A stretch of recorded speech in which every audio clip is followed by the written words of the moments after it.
Social encore, et décidément, la fusion de l'ANPE et des ACDIC passe mal. Les salariés de Pôle emploi sont une nouvelle fois en grève. Ils ont manifesté ce matin à Orléans. Face à l'afflux de chômeurs, ils se plaignent tout simplement de ne pas avoir été préparés et formés. Ils dénoncent par ailleurs la mauvaise prise en charge des demandeurs d'emploi. Corinne Bianrosa, Yves Leblois.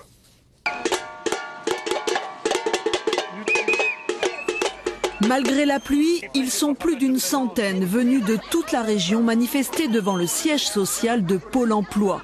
Un siège flambant neuf pour des agents qui ont le blues. Lors de l'inscription des demandeurs d'emploi, je pouvais les conseiller sur la recherche à l'emploi. Je n'en ai plus le temps aujourd'hui.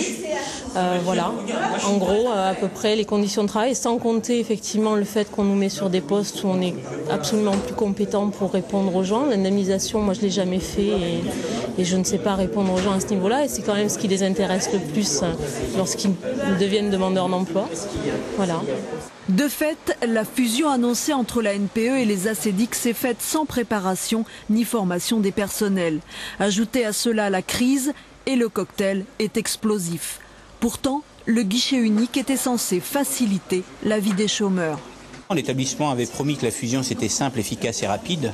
En fait, de simple, efficace et rapide, c'est désordonné, c'est pas rapide et le demandeur d'emploi repart avec moins de renseignements qu'il ne partait avant quand il n'y avait pas la fusion.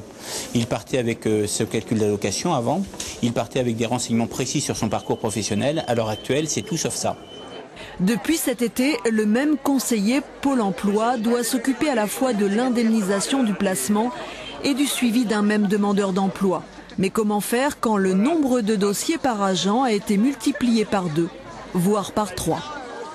Oui, j'ajoute que les négociations n'ont rien donné entre les représentants de l'intersyndicale et la direction basée à Orléans.